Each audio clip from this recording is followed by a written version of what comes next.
Welcome back to Sissy Maya. Here, we embrace true femininity. Make sure to subscribe to our channel to never miss an update. The sun had barely risen when I stepped out of my car, my heart pounding in my chest like a bass drum. I took a deep breath, trying to calm the butterflies that fluttered around in my stomach. Today was the day. The day I would finally muster up the courage to confront him. The man who had been my boss for the past 2 years, the man who knew my secret. My fingers trembled as I adjusted my hair in the rearview mirror one last time, making sure the curly blonde wig was securely fixed. I had spent hours perfecting it last night, using every product and tool at my disposal. It was important that I looked as convincing as possible. As I walked towards the office building, I couldn't help but feel a strange mixture of emotions. Fear, anger, and a lingering sense of shame. How could he have found out about my cross-dressing secret? I had been so careful, always making sure to change in the women's locker room, never wearing anything that might give me away. And yet, there he was, knowing everything. The memory of the day I found out still sent a shiver down my spine. I had been in the women's restroom, just about to change into my favorite red lace bra and matching thong, when I saw him. My boss, standing outside the stall, watching me through the crack. His face contorted with anger and disgust. He said nothing, just turned around and walked away, leaving me frozen in fear. From that moment on, I knew my life at work would never be the same again. Every time I saw him in the hallway, every time he called me into his office, I could feel his eyes on me, judging me. It was a constant reminder of my secret, of the part of myself that I had kept hidden for so long. But today, I was going to take back control. I was going to confront him and demand answers. I had spent the entire drive to work rehearsing what I was going to say, trying to find the right balance between anger and vulnerability. I couldn't let him reduce me to a trembling mess. As I stepped into the office, the familiar scent of freshly brewed coffee and cheap perfume assaulted my senses. The receptionist looked up from her desk and smiled at me, her expression a mix of curiosity and concern. I forced a reassuring smile in return, trying to project an air of confidence that I didn't feel. My heart hammered against my ribcage as I made my way down the hallway, my heels clicking against the linoleum floor. The door to my boss's office was open, and I could see him inside, sitting at his desk, his back turned to me. I took a deep breath, steeled my resolve, and marched right in. "You wanted to see me?" he asked without looking up from his paperwork. His voice was cold and detached, as if he were discussing the weather rather than the reason I had come here. I glanced around the room, taking in the familiar posters on the wall and the framed diplomas on his desk. Everything seemed so ordinary, so mundane. It was hard to believe that this man knew the truth about me. "I need to talk to you about something," I said, my voice wavering slightly. "Something important."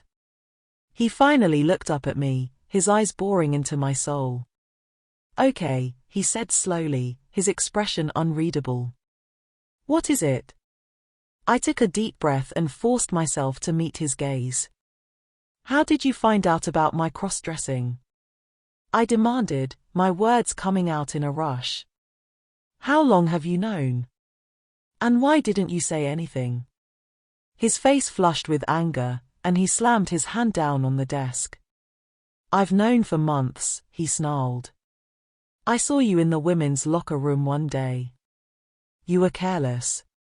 And when I confronted you, you tried to deny it. You even threatened to sue me if I ever said anything." I felt a wave of shame wash over me. He was right. I had been so afraid that I had panicked. But now, in this moment, I felt a newfound sense of strength.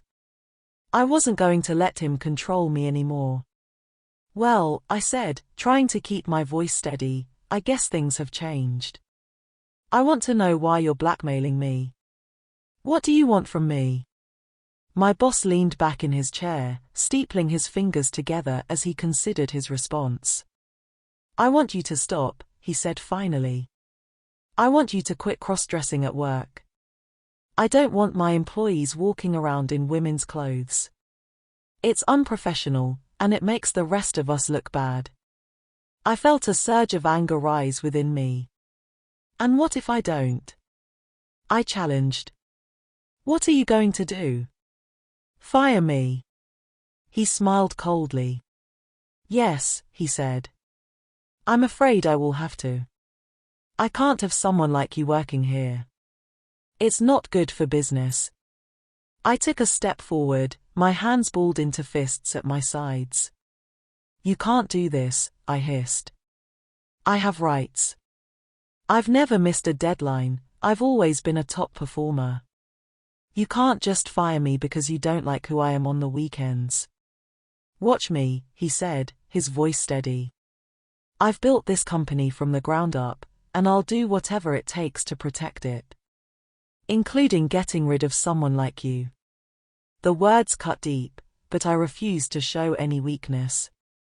Instead, I turned on my heel and strode out of the office, my head held high. I knew I had to find a way to fight back. I couldn't just let him win. Outside, the receptionist looked up at me with concern as I passed by. "Is everything okay, dear?" she asked. I forced a smile. "Everything's fine," I lied. "Just got some bad news. I need to go home and think about things." As I drove home, my mind raced with possibilities. I could go to HR, I thought. Or maybe I should find a lawyer. I couldn't let my boss get away with this. Not without a fight. When I finally pulled into my driveway, I was already dialing my attorney's number. She listened intently as I explained the situation, her expression growing more and more concerned. "This is serious," she said once I'd finished. "You need to gather any evidence you have of your performance at work, as well as any records of your conversations with your boss. We'll need to build a case against him." I nodded, feeling a newfound sense of determination. I was going to stand up for myself, and I was going to win. Over the next few weeks, I worked tirelessly to document everything my boss had said to me. I also reached out to a few trusted friends and colleagues, asking them if they had ever seen or heard anything suspicious. To my relief, several of them had, and they were more than willing to testify on my behalf. Finally, the day of the hearing arrived. I dressed in my finest suit, careful to make sure that my appearance was perfectly androgynous. I didn't want my boss to use my gender expression against me. As I walked into the conference room, my lawyer and my boss were already seated at the table. They both looked up at me expectantly as I took my seat. The hearing was intense. My lawyer skillfully cross-examined my boss, revealing his lies and manipulations.